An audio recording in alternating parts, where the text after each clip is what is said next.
저희가 12월 첫째 주일날 날 때부터 소경된 자를 창조주 되신 예수님께서 그를 만나 눈을 뜨게 한 사건이었습니다. 그 유명한 실로암 사건이었죠. 예수님께서 그의 눈에 진흙을 이겨 바르시고 씻으라 하셨을 때 그는 시력을 회복한 것뿐만 아니라 새롭게 창조된 존재가 되었습니다. 말씀을 묵상할수록 제 마음에 남는 고백은 주님, 저를 날마다 새롭게 빚으시는 분은 오직 주님밖에 없다라는 것이었습니다. 둘째 주일에는 빛 대신 주님을 만난 이후의 삶에 대해서 우리가 살펴보았죠. 하나님은 우리가 말씀에 반응할 수 있도록 완전하게 재창조하십니다. 그런데 이 재창조한 것 가운데서도 우리 안에 여전히 남아있는 것이 있었으니 그것이 전도서에서 꾀라고 말씀을 드렸습니다. 이 꾀가 우리의 생각과 마음 가운데 머무를 때 우리에게 있는 하나님의 그 반응하는 완전한 그 조건들이 흐트러지고 깨어진다는 것이었죠. 여러분, 이 꾀는 무엇이었습니까? 정교하고 조직적인 인간의 계획이 꾀라고 했습니다. 이게 하나님을 위한 것이 아니라 자신과 인간을 위한 꾀로 바뀌어지니까 이 모든 것이 깨어지는 것이죠. 믿음의 조상이었던 아브라함에게도 이 꾀가 있었고 바울에게도 이 꾀가 있었습니다. 하지만 하나님께서는 그 꾀가 있는 아브라함과 바울에게 나타나셔서 아브라함에게는 전능자의 하나님으로 나타나 다시 그를 언약 위에 서게 하셨고 바울에게는 성령의 능력으로 육체의 소욕을 이길 수 있는 힘을 주셨습니다. 세 번째 시간에는 예수님이 필요하세요라는 제목으로 여러분과 함께 말씀을 나눴죠. 우리는 매 순간 주님이 필요한 존재들입니다. 매 순간 창조주 하나님을 우리는 이성과 경험 안으로 하나님을 축소시키려고 하는 모습들이 우리 가운데 있습니다. 그래서 주님의 빛이 비춰질 때 나의 꾀가 드러나고 부서뜨릴 수 있는 것은 그렇죠. 빛이신 예수님이 우리 가운데 머물러 있을 때 가능한 것입니다. 여러분, 이 셋째 주일부터 하나님께서 참 기가 막히게 그 주에 우리가 두 번을 만나게 됐죠. 목요일 성탄절 날 만나고 금요일 때 만났습니다. 주님이 필요하다는 우리 믿음의 고백 가운데 하나님은 성탄절을 통해서 우리에게 무엇을 알려주셨냐면 동방박사들이 별의 인도를 이끄셨다는 부분을 우리에게 알려주셨어요. 오늘날에도 하나님은 우리가 예수님이 필요하다는 걸 알기 때문에 하나님은 말씀으로 여러분이 기도하는 것으로 때로는 뜻밖의 상황을 통해서 하나님은 우리를 하나님께로 이끌어 계신다는 거예요. 그러고 나서 금요 예배 때 흑암이 짙은 갈릴리 땅에서 첫 번째 이적을 행하였던 물이 포도주 된 사건을 우리에게 알려주셨습니다. 여러분, 이 포도주 사건을 통해서 하나님이 우리에게 주신 메시지가 무엇이었습니까? 내 것을 비우고 하나님의 것을 채우라는 것이었습니다. 채우는 과정에서는 의심하지도 말고 끝까지 채우라는 거예요. 그때 더 좋은 포도주가 만들어졌던 것처럼 우리의 삶도 하나님의 것으로 채워질 때 더 좋은 삶으로 빚어지게 되는 줄 믿습니다. 아멘. 이러한 흐름 속에서 오늘 본문의 말씀이 제 마음에 깊이 와닿았습니다. 모르드게의 지조 있는 신앙이었습니다. 여러분, 지조라는 단어는 원칙을 지키거나 변하지 않는 충성심을 의미합니다. 충성심을 생각하다 보니 자연스럽게 한 인물이 떠오릅니다. 성탄절에 함께 나눴던 동방 박사들이었어요. 그들은 아기 예수님 앞에 나와서 예물을 드리고 경배를 드렸습니다. 경배는 하나님께 올려드리는 찬양, 예배라고 할 수도 있겠지만 경배하다는 이 단어는 프로스퀴네오라는 단어로 땅에 엎드리다, 얼굴을 땅에 대다라는 뜻이죠. 그래서 고대 근동 사회에서는 이 엎드리다라는 표현들은 당신은 나의 주인이 되십니다. 그리고 나는 당신의 종입니다라는 고백인 거예요. 그러므로 이런 경배에 대한 태도는 권력의 주체가 바뀌었음을 인정하고 하나님 앞에 행동과 충성을 서약하는 것이 엎드리다라는 뜻이에요. 사랑하는 여러분, 이번 주간에 이 세 번의 말씀을 통해 하나님께서 우리에게 분명히 말씀하신 것이 있습니다. 너에게는 내가 필요할 거야. 그렇다면 나를 내 이성으로 축소시키지 말고 내가 인도하는 방식으로 나를 따르지 않겠니? 그리고 내 안을 나의 것으로 채워라라고 말씀하신 거예요. 여러분, 하나님께서 약속하신 것이 있다면 우리 안에서도 취해야 할 행동이 뭐냐면 바로 지조 있는 신앙이에요. 하나님께서 알려주신 원칙 가운데 변하지 않는 충성심으로 나아가는 것입니다. 혹시 여러분 이 말이 혹여나 부담스럽게 들리십니까? 지조 있는 신앙이 그렇다면 왜 필요한지 두 가지 예를 한번 들어보겠습니다. 여러분이 산을 오르는 등반가라고 한다면 날씨가 좋든 나쁘든 튼튼한 줄과 단단히 고정되는 앵커가 필요할 거예요. 언제 끊어질지 모르는 줄과 고정되지 않는 앵커를 여러분 의지한다면 불안과 두려움 때문에 산을 오르지도 못할 것입니다. 또 다른 예를 들어보겠습니다. 교회 공동체 안에서 어떤 한 사람의 신앙이 일관되지 않고 변덕스럽다면 그 사람 주변에 어떤 영향을 미치겠습니까? 영감을 주기보다 오히려 더 큰 혼란을 주게 됩니다. 그래서 지조 있는 신앙은 나 자신을 위해서도 공동체를 위해서도 반드시 필요한 거예요. 본문으로 들어가 지조 있는 신앙이 무엇인지 한번 살펴보겠습니다. 먼저 에스더서는 기원전 480년경의 이야기입니다. 그래서 연대기를 한번 잠시 살펴보게 되면 586년에 바벨론에 의해서 예루살렘이 멸망하게 됩니다. 그 위에 605년에는 1차 포로로 끌려가고 597년에는 2차 포로로 바벨론을 끌려가죠. 그리고 538년에 페르시아 고레스 왕이 이 바벨론을 점령하고 고레스 칙령을 함으로 1차 포로 귀환을 허락합니다. 곧 포로된 유다 백성들이 예루살렘으로 돌아가게 된 거예요. 515년에는 성전 재건과 함께 성전이 완공이 되고 486년에는 아하수에로 왕이 즉위합니다. 자, 이후에 483년에 이 아하수에로 왕이 잔치를 벌이고 자신의 왕후 와스디를 폐위하고 479년에는 에스더, 즉 왕후를 간택합니다. 이때 여러분 유명한 전쟁이 살라미스 해전이 발생했던 시기예요. 이때 아하수에로 왕이 패배하게 되죠. 그 이후에 474년에 하만의 음모가 발생되고 이 하만의 음모로 유다인이 전부로 멸망하게 될 위기에 처하게 됩니다. 여러분, 이 연대를 보면 에스더서는 귀환할 수 있었지만 예루살렘으로 귀환하지 않는 유다인들의 이야기를 지금 하고 있는 거예요. 그래서 에스더서는 페르시아라는 제국 한복판에서 하나님의 백성으로서 정체성을 지켜야 했던 신앙인의 이야기가 바로 에스더서인 거예요. 그런데 에스더 왕후가 간택된 그 해에 479년이죠. 아하수에로 왕이 수십만의 대군을 이끌고 그리스 연합군을 향하여 쳐들어갔습니다. 그런데 무참하게 패배하고 돌아오게 되죠. 여러분, 그렇다면 돌아온 왕궁 궁궐 안의 분위기가 어땠을 것 같습니까? 그 가운데 분위기는 좋을 리가 없습니다.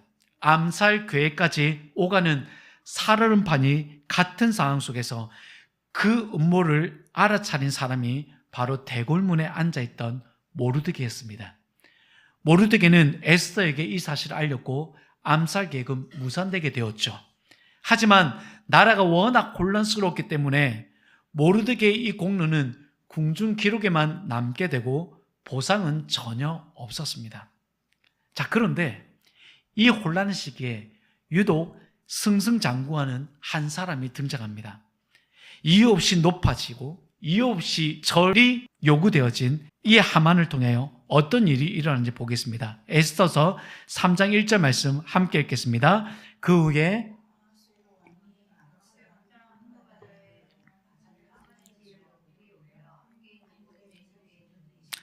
앞서 살펴본 것처럼 모르드게는 왕의 생명을 구한 중요한 업적이 있었어요.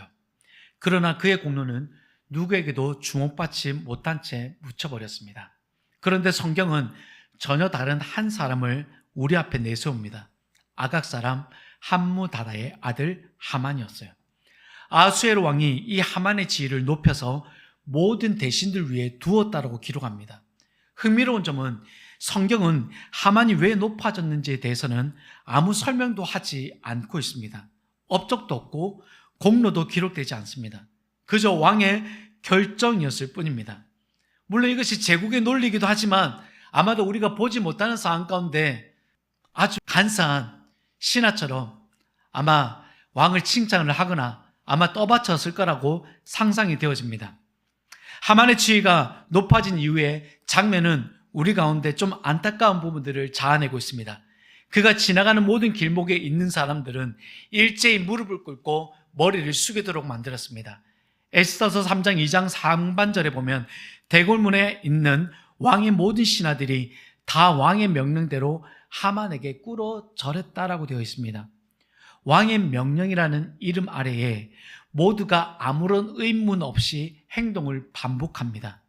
질서정연하고 문제 없어 보이는 장면이에요.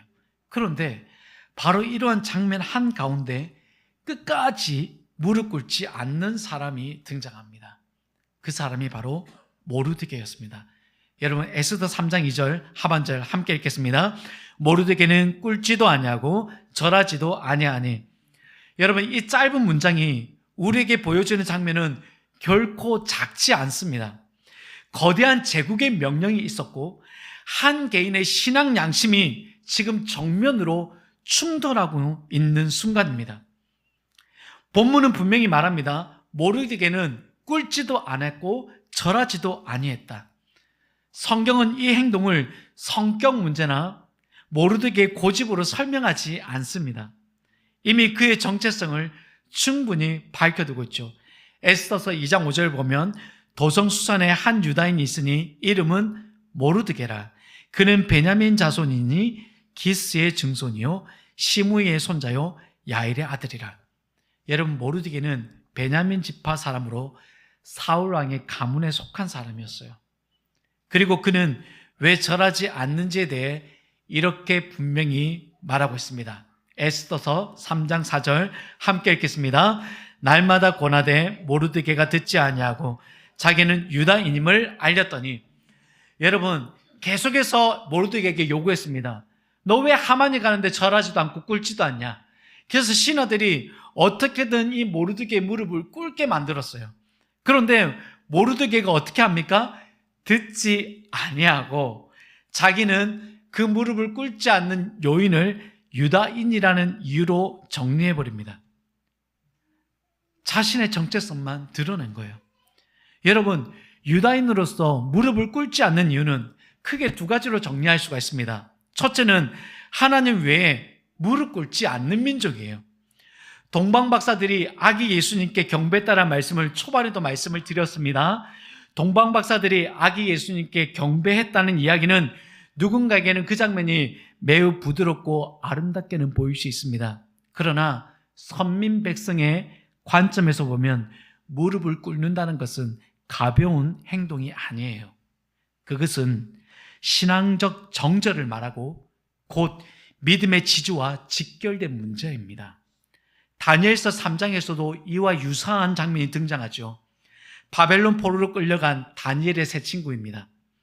느부갓네살 왕은 나팔과 피리와 수금 소리가 울릴 때마다 바벨론 가운데 휘하에 있는 많은 백성들이 엎드려서 그 심상에게 절하라고 명령하였습니다. 그런데 이 명령을 어길 경우에는 맹렬히 타는噴물불 가운데 던져지게 될 것이라는 공포가 있었습니다. 모든 사람이 엎드렸습니다.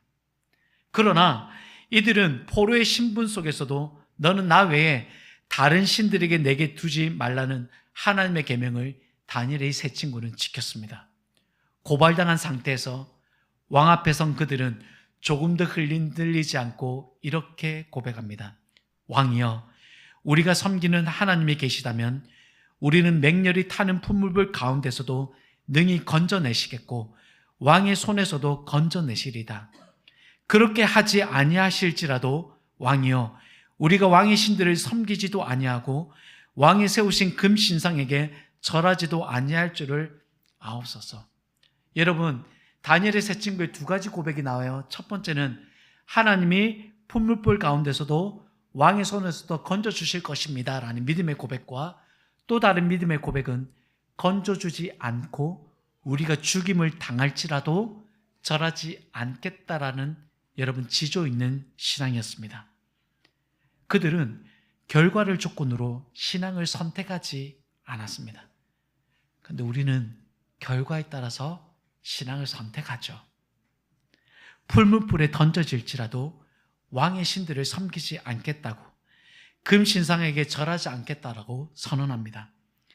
이제 다니엘서 3장과 오늘 본문 에스더서 3장을 나란히 놓고 비교해 보겠습니다. 절해야 하는 대상이 두 대상이 있었죠. 하나는 금신상이었고 하나는 하만이었습니다. 명령하는 대상은 아주 무시무시한 권력을 가진 사람이었습니다. 다니엘서 3장은 바벨론이었고 에스더서 3장은 페르시아라는 대제국이었습니다. 거부한 사람은 다니엘의 세 친구 3명밖에 없었고 에스더서에서는 모르드게 한 사람이었습니다. 여러분, 이것을 거절한 결과는 무엇입니까? 풀무불에서 죽임을 당하는 위기에 처해야 했고 모르드게는 사형이라는 음모 가운데 놓여져 있어야 됩니다. 그런데 비단 자기 자신만 죽는 게 아니라 온 유다인이 죽음에 직면하게 된 거예요. 여기서 우리는 분명한 교훈 하나를 얻게 됩니다. 여러분 이거 꼭 기억하셔야 돼요. 하나님의 백성의 위기는 물을 끓는 것에서부터 시작하는 거예요. 다시 말씀드릴게요. 하나님 백성의 위기는 무릎을 꿇는 것에서 시작돼요. 그런데 우리는 이렇게 말하고 싶으실 때가 있을 거예요. 왜 굳이 나만 그걸 해야 돼요? 다른 사람들 다 하지 않잖아요. 나도 그렇게 살고 싶어요 라고 생각할 수 있지 않겠습니까? 이런 마음은 여러분 사실 우리만의 문제가 아니었어요. 우리가 잘 알고 있는 위대한 선지자 엘리야도 같은 고백을 했습니다. 갈멜살 사건에 어떤 일이 있었습니까? 바알과 아세라 선지자 800명 이상이 모여가지고 엘리야 선지자와 함께 대결을 맞았습니다. 그때 그 대결에서 여러분 엘리야만 살고 그 당시에 있었던 우상의 선지자들은 다 죽음을 당하게 되었습니다. 그런 위대한 사건들을 두고 아합의 아내 이세벨의 위협 앞에서 엘리야는 깊은 낙심 가운데 있어 탄식합니다. 그 장면을 열왕기상 19장 10절에 이렇게 기록합니다. 이스라엘 자손이 주의 언약을 버리고 주의 제단을 헐며 칼로 주의 선지자들을 죽였으며며 오직 나만 남았다고 얘기합니다.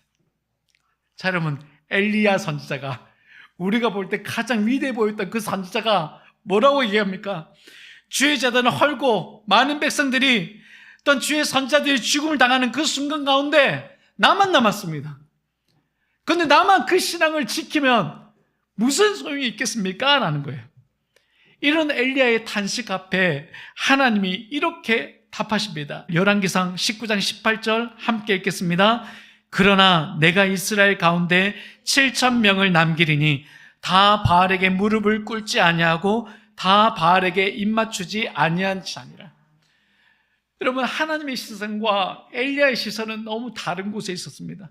물론 엘리야가 본 것도 사실이었어요. 그런데 엘리야가 미처 보지 못한 것도 있었습니다.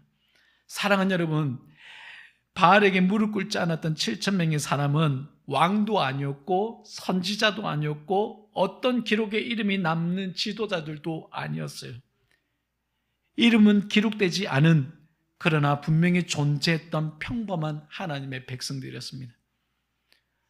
나 혼자인 것 같지만 무릎 꿇지 않는 7,000명의 사람, 그 이상의 사람들이 여러분의 주변에 있어요.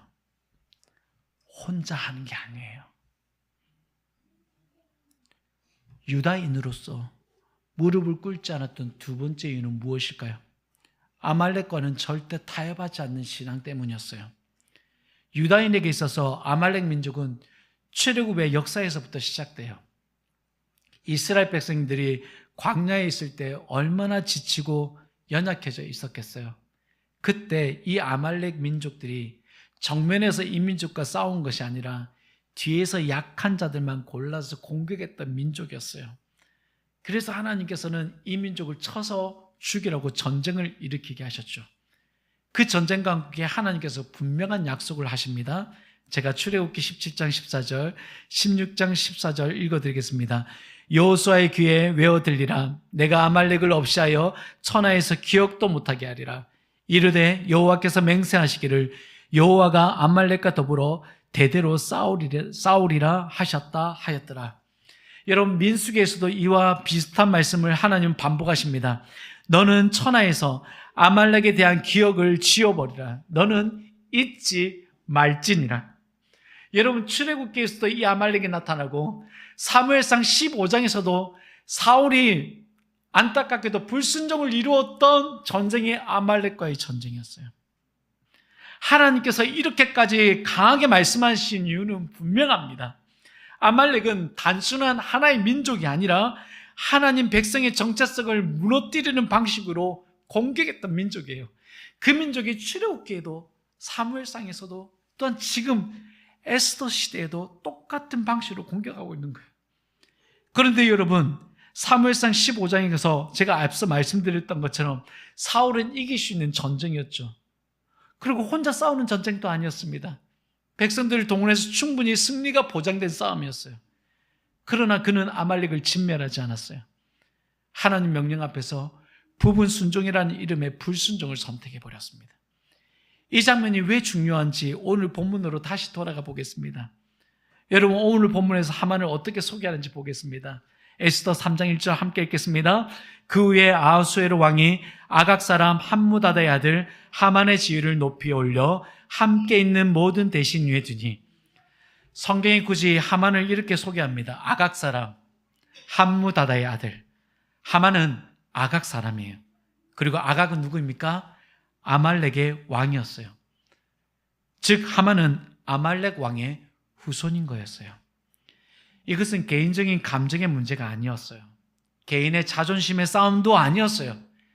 단순하게 언약의 역사 속에 남아있던 영적 대립의 연속 선상에 있었던 거예요. 아말렉은 출애굽 이후 줄곧 하나님의 백성을 대적했던 존재였고 하나님께서는 그 이름을 기억하지 않겠다라고 선언하셨습니다. 여기서 한 가지 생각해 보게 됩니다. 사울이 아말렉과 싸울 때는 싸울 수 있는 상황이었습니다.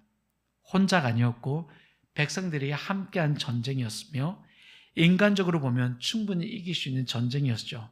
그럼 지금은 어떻습니까? 아하수에로 왕이 절대 권력을 쥐고 있습니다.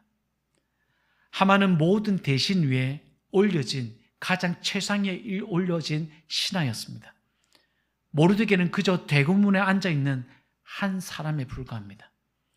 인간적인 눈으로 보면 이 싸움은 시작하기도 전에 이미 끝난 싸움이었어요. 일개 모르드게가 감히 맞설 수 있는 대상이 아니었던 거예요. 그런데도 그는 자신이 유다인임을 알리고 이 싸움의 한가운데로 들어가게 되었습니다. 왜일까요? 그가 정말 무모해서였을까요? 아마 모르드게의 마음속에도 우리와 같은 생각이 스쳤을 것입니다. 한 번만 고개를 숙이면 아무 일도 일어나지 않을 텐데, 오히려 한 번 숙이면 모든 것이 편해질 텐데, 굳이 내가 나서서 일을 크게 만들 필요가 무엇이 있을까? 굳이 내가 나서서 내 상황을 더 어렵게 만들 필요가 무엇이 있을까라고 여러분 생각하지 않겠어요? 여러분, 우리는 언제든지 신앙보다 편의를 선택합니다. 정체성보다는 안정을 선택할 수 있습니다.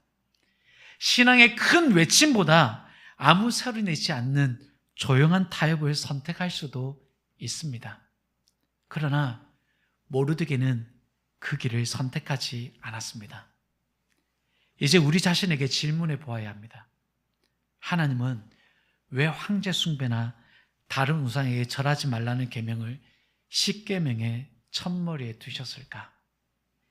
하나님은 왜 우리의 연약한 부분을 집요하게 공격하며 정체성을 흔들리게 만드는 아말렉과 대대로 싸우겠다라고 말씀하셨을까? 사랑하는 여러분, 말씀을 맺겠습니다. 오늘 우리는 어디에서 무릎을 꿇고 있습니까? 어디에서 우리의 신앙의 지조가 조금씩 꺾이고 있지는 않습니까? 오늘 우리에게 요구되는 무릎 꿇림은 여러분 무엇입니까? 성공을 위해서입니까? 안전을 위해서입니까? 관계를 위해서입니까? 하나님이 아닌 다른 것 앞에 무릎을 꿇으라는 요구는 지금도 여전히 앞으로도 반복되고 있습니다.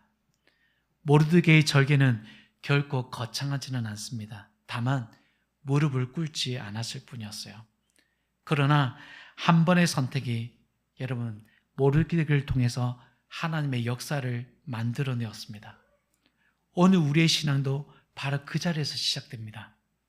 우리의 것을 비우고 하나님의 것으로 채우려고 할 때 모두가 고개를 숙이거나 무릎을 꿇고 굴복하라는 압력이 밀려올 때가 있습니다.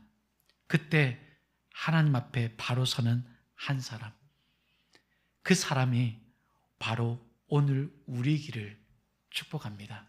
사랑하는 여러분, 오늘 모르드게의 한 지조 있는 신앙이 우리 모두에게도 머물러 정말 이 땅을 여러분 통해서 고쳐나가시는 하나님의 놀라운 능력들이 여러분 가운데 이루어지기를 주님의 이름으로 축복합니다.